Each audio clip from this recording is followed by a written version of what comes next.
Retornamos en Noticias Urbanas. Quiero recomendarles una cosa. Hay una nota en el portal que tiene que ver con el futuro de Verónica Magario, ¿no? Futura candidata a presidenta del PJ.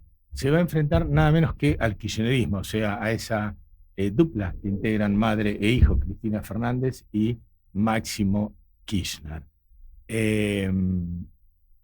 Con posibilidades importantes de triunfar en esa contienda. Guarda, bueno, no voy a spoilear más la nota de Eduardo Zanini en Noticias Urbanas, se las recomiendo, se llama Verónica Magario, una piedra en el zapato de Cristina. Tony. Fer, bueno, mucha movida en la política nacional por el tema de la CIDE. Ajá. Vamos a empezar un poquito, si te parece. Nosotros venimos publicando no solo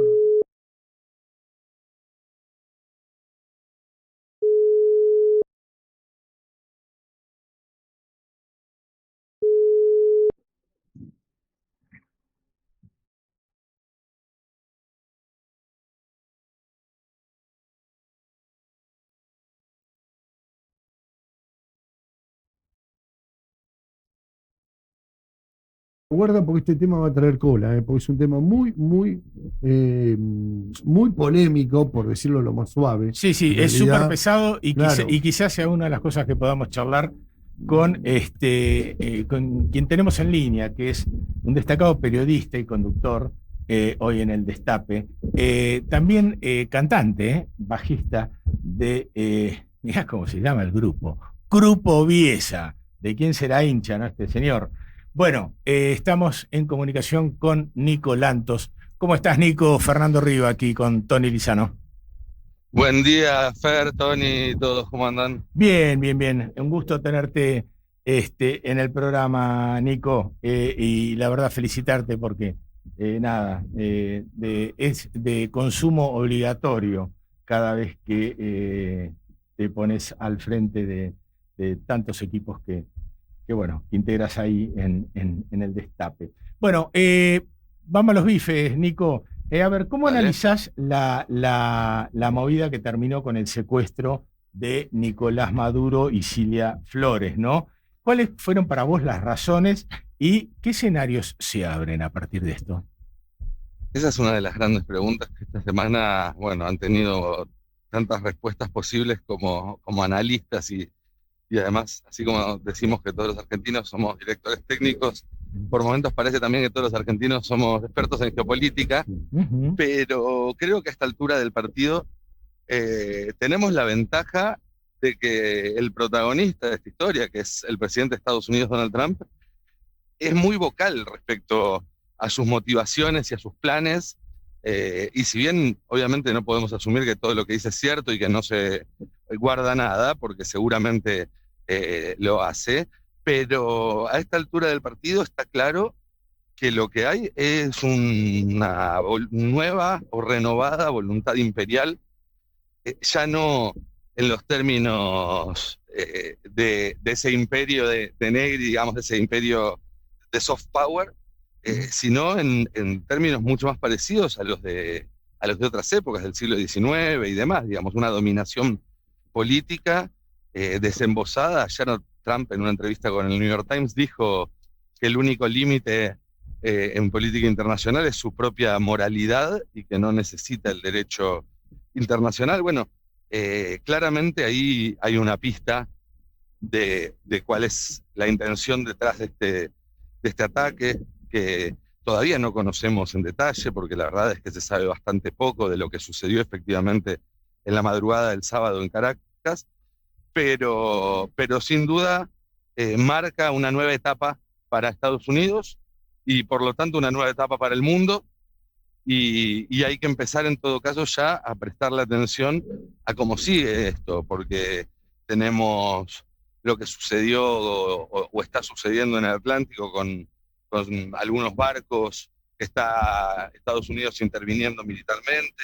Tenemos un escenario en Medio Oriente y en Ucrania muy caliente, con protestas en Teherán, con ataques muy duros contra Ucrania también en las últimas horas. Entonces, da la sensación de que a partir de que Trump adopta esta nueva postura imperial, todos esos escenarios globales que veníamos viendo aislados y conectados a través de arroyos, si se quiere, ¿no? Taiwán, sí. Medio Oriente, Europa, Latinoamérica. Bueno, se rompieron los diques y esos pequeños arroyos o hilos de conexión entre los distintos conflictos están pasando a convertirse en ríos caudalosos y con la posibilidad de que pronto sea todo un gran conflicto global que ya no pueda diferenciarse por sus distintos teatros de operaciones. Claro, pareciera que todo el tema de áreas de influencia ha renacido y renacido con fuerza. Todas las potencias están redireccionando toda su política exterior y su aparato bélico, ¿no? En muchos casos, hacia, digamos, cuestiones de seguridad. Pero se juntan como dos elementos, ¿no? Que si vos los ves, pasa tanto con Rusia como puede pasar con China y como pasa, nosotros lo vamos acá en nuestro continente, obviamente con Estados Unidos. O sea, son dos cuestiones que van muy de la mano, que tienen que ver con cómo expreso mis criterios de seguridad de mi país y de mi zona de influencia, juntamente con cómo hago la expoliación de todas las riquezas de todos los lugares en los que me meto. Entonces, bueno, ahí es como que se debilita mucho también, todo el mundo está hablando de posdemocracia ahora, no está tan claro hasta dónde la soberanía del voto popular es tan necesario o no, te venden que ya no es más necesario. ¿Cómo ves todo esto? Porque es bastante potente y además vino como toda la vez, ¿no? El 26 empezó furioso. Sí, el 26 empezó furioso. También hay que decir, el 26 se cumplen 10 años del 2016, que fue el año del Brexit, fue el año del primer triunfo de Trump, y fue el año donde quizás se empezó a ver en la superficie esto que ahora está explotando por todos lados y que antes de eso también venía hirviendo, si se quiere, a baja temperatura sin que lo notáramos. No es algo que salió de un día para otro. Me parece muy interesante que empiece a hablar de posdemocracia, no en términos de una etiqueta, ¿viste? Decir, este es posdemocrático, este no es posdemocrático, como estas discusiones que se dan, si tal es una dictadura, no lo es y demás, sino como el reconocimiento de un proceso que estamos transitando y que implica una ruptura con un montón de supuestos sobre los que funcionábamos, digamos. Funcionábamos en torno a una serie de supuestos que le adjudicábamos a la democracia, más allá que después se cumpliera más, se cumpliera menos en distintas épocas y lugares. Y ahora me parece que se está dejando de funcionar bajo esos supuestos. Entonces, eso implica un reencuadre de todo el análisis que creo que todavía cuesta hacer, porque obviamente cuesta levantarse a la mañana y decir, bueno, no vivimos en una democracia. La salida a eso, obviamente, es compleja, sin ninguna duda. Creo que todavía no está clara, que cuando lo esté, en todo caso, va a tener... Nos vamos a dar cuenta, porque va a tener vitalidad política, porque hay una búsqueda, hay una demanda, diría yo, de una alternativa que no sea profundizar este proceso de desdemocratización, que viene atado además directamente a un proceso de acumulación de riqueza inédito en la historia, que hace que hoy un tipo como Elon Musk sea dueño de una fortuna de 2 veces el PBI de Argentina, por lo menos.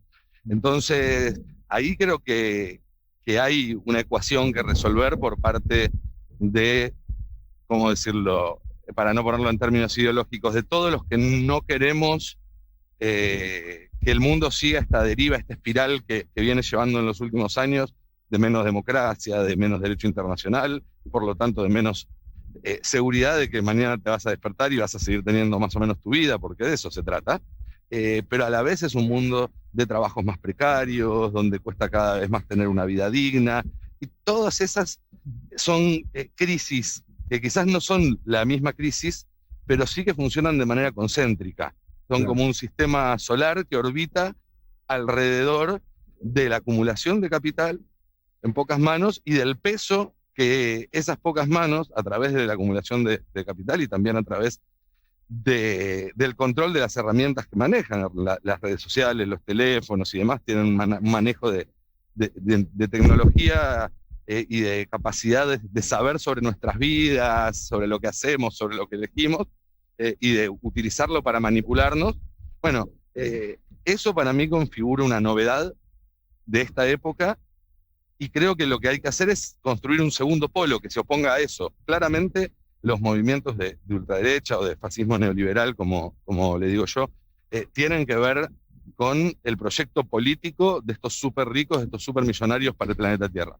Y que es un proyecto político al cual no se puede tener éxito mediante las democracias, porque la gente la podés mantener engañada un tiempo, pero tarde o temprano las contradicciones saltan por algún lado. Bueno, hay que crear un proyecto político alternativo, un polo alternativo a lo que se propone desde esta derecha tan voraz y tan violenta que estamos viendo por estos días. Y tan tecnológica. Claro. Nico, ¿cómo estás? Te quiero preguntar, porque el año también comenzó, y creo que está relacionado, como bien lo venís contando vos, empezó con lo de Maduro en Venezuela, pero también acá el gobierno sacó un DNU, entre tantas otras cosas que hace, pero el famoso DNU para cambiar la ley de inteligencia interior, que me parece muy grave el tema, ¿no?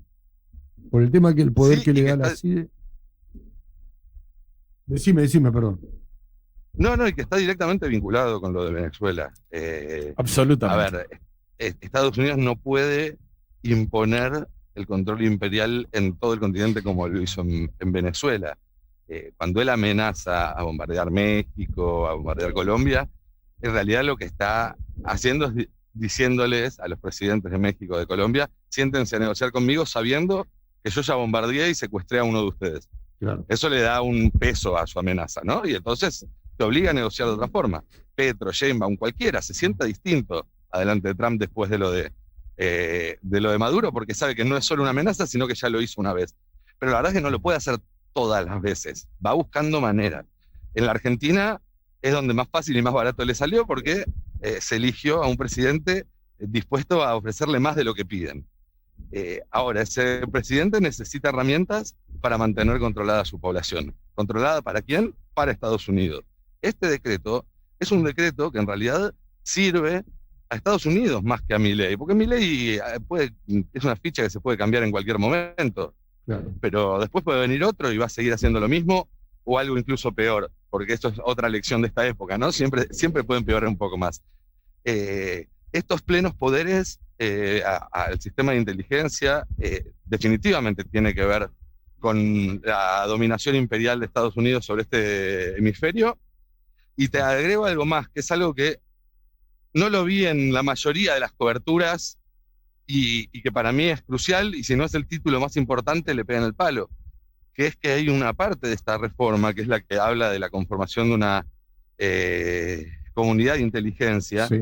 donde se cruzan datos de bases de datos del Estado, de bases de datos privadas y demás, que en realidad es la puerta de entrada a la Argentina de los sistemas de vigilancia masivo que desarrollaron desde Silicon Valley y en sociedad con la CIA, y que hoy se están utilizando para las redadas contra inmigrantes en Estados Unidos, que se están utilizando en la Franja de Gaza y que se van a utilizar en la Argentina a partir de este decreto que literalmente les abre la puerta para operar legalmente, cruzando datos, perfilando a los ciudadanos en vivo y en directo, cruzan las cámaras de reconocimiento facial, las de las patentes, tu historial clínico, tus gastos de tarjeta de crédito, todo eso pasa a ser un insumo informativo de un sistema que con inteligencia artificial nos va a tener a todos controlados. Y esto no es ciencia ficción, esto ya está pasando. Con lo cual me parece que ahí hay que poner muchísima, pero muchísima atención. Sí, lamentablemente tenemos las dos cosas a la vez, ¿no? La capacidad económica y tecnológica de 10 tipos que son los que tienen todo esto que vos venías definiendo con Tal tanta cual. claridad, todo eso, si se lo pones detrás para que empuje a un imperio, como planifica Trump su gobierno actualmente, y creo que va a recrudecer de aquí en adelante, porque la amenaza es esa. Bueno, lamentablemente, bueno, tenemos que estar prevenidos. Y coincido contigo en que es con esas herramientas, y pensando en esas herramientas, que tenemos que pensar una solución, porque claramente la Argentina me da la impresión que todavía no la tiene. Nico, ¿qué decirte? Amigo, un placer tenerte en este programa, y bueno, ya volveremos a charlar de estas y muchas otras cosas en cualquier momento. A nosotros, como siempre, como a vos, como a todos, se nos acabó el tiempo. Te mando un fuerte abrazo desde aquí, ¿sí? Un gran abrazo, gracias por la invitación y estamos al habla. Sí, señor, dale, que pases bien, un buen año. Exactamente 13 horas, 2 minutos en toda la República.